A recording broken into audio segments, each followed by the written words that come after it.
Hello दोस्तों, आप सभी का स्वागत है एक बार फिर से हमारी YouTube channel unique story world में। दोस्तों, आज की इस वीडियो में हम आपके लिए लेकर आए हैं एक अनोखी कहानी जिसका नाम है भगवान की भक्ति करने वाला हमेशा गरीब और दुखी क्यों।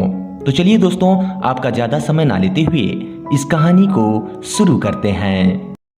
एक बार स्वर्ग में भ्रमण कर रहे नारद जी ने धरती की ओर देखा। वह यह देखकर बड़े हैरान थे कि धरती पर वे लोग बहुत खुश हैं जो धन के पीछे भागते हैं, और जबकि वे लोग बहुत ही दुखी हैं जो भगवान की भक्ति करते हैं। इस विचार से ग्रस्त नारद जी काफी परेशान हो गए, और जब उनसे रहा नहीं गया तो वे इस प्रश्न का समाधान पाने के लिए भगवान विष्णु के पास सीधे बैकुंठ लोक पहुंचे। और जैसे ही नारद भगवान विष्णु के पास बैकुंठ लोक पहुंचे, भगवान विष्णु पहले से ही उनके मन की बात जान चुके थे। अतः भगवान विष्णु ने नारद से कहा, नारद चलो धरती लोक चलते हैं और आपके प्रश्न का समाधान वहीं से प्राप्त करते हैं। अतः भगवान विष्णु और नारद साधु का भेष धारण कर धरती लोक पहुंचे। वे दोनों सबसे पहले एक बड़े व्यापारी के द्वार पर भिक्षा मांगने के लिए पहुंचे। उन दोनों को अपने द्वार पर देखकर व्यापारी को बहुत ही गुस्सा आया। वह उन दोनों को बहुत ही भला बुरा कहा और बिना कुछ दिए ही उनको वहां से जाने के लिए कहा। जाते जाते साधु के रूप में भगवान विष्णु ने उसे आशीर्वाद दिया कि तुम्हें और भी ज्यादा धन मिले। नारद जी को यह देखकर बड़ा आश्चर्य हुआ कि व्यापारी द्वारा उन्हें इतना भला बुरा कहे जाने के बावजूद भी आखिर भगवान विष्णु ने उस व्यापारी को इस प्रकार का आशीर्वाद क्यों दिया। लेकिन वे कुछ नहीं बोले और भगवान विष्णु के साथ चलते रहे। थोड़ी देर बाद वह एक बूढ़ी माँ की कुटिया पर पहुंचे। वह बेचारी गरीब बुढ़िया एक छोटी सी कुटिया में रहती थी और उस समय वह भगवान की भक्ति में लीन थी। उसके यहाँ जाकर जब दोनों साधुओं ने भिक्षा मांगी तो उस बूढ़ी माँ का ध्यान टूटा। वह बोली, महात्मा, मेरे पास तो आप लोगों को देने के लिए कुछ भी नहीं है, लेकिन हाँ, मेरे पास एक गाय है जो दूध देती है। अगर आप लोग चाहें तो मैं आप दोनों के लिए उस गाय का दूध दूह कर लाती हूँ, जिसे पीकर आप दोनों अपनी भूख को शांत कर सकते हैं। साधुओं के हाँ कहने पर बूढ़ी माँ ने उन दोनों के लिए दूध का इंतजाम कर दिया। खुश होकर साधु के भेष में भगवान विष्णु ने जब उस बूढ़ी माँ से पूछा कि बताओ तुम्हें क्या चाहिए, तो बूढ़ी माँ ने कहा कि महात्मा, मुझे कुछ भी नहीं चाहिए, बस आप मुझे अपना आशीर्वाद दे दीजिए, मेरे लिए बस इतना ही काफी है। अतः आशीर्वाद देकर दोनों साधु वहां से जाने लगे। तभी जाते जाते भगवान विष्णु ने उस बूढ़ी माँ से कहा कि तुम्हारी गाय कुछ ही दिनों में मरने वाली है। भगवान विष्णु के मुख से इस प्रकार की बातें सुनकर नारद जी बहुत परेशान हो गए। वहां से थोड़ी दूर चलने के बाद नारद जी से रहा नहीं गया।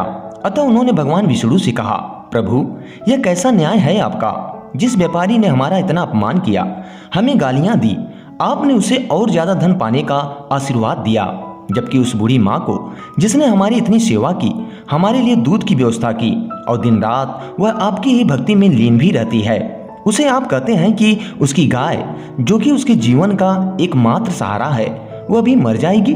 ऐसा क्यों प्रभु?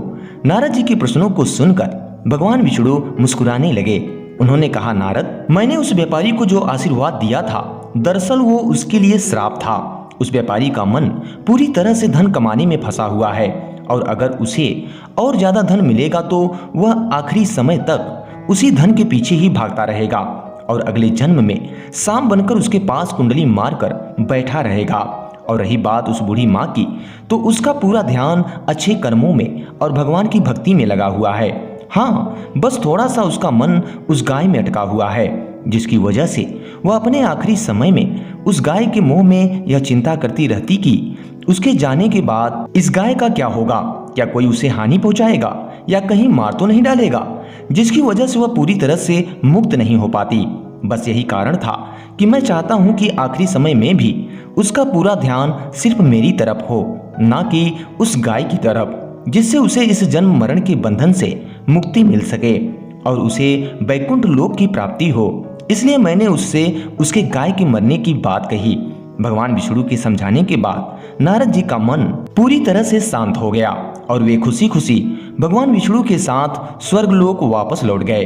तो दोस्तों, यह छोटी सी कहानी हमें यह बताती है कि हमें अपना जीवन अच्छे कर्मों में समर्पित करना चाहिए, ताकि अंत समय में भी हम सिर्फ अच्छे कर्मों के बारे में और भगवान के बारे में ही सोच सकें और इस जन्म मरण के बंधन से मुक्त हो सकें।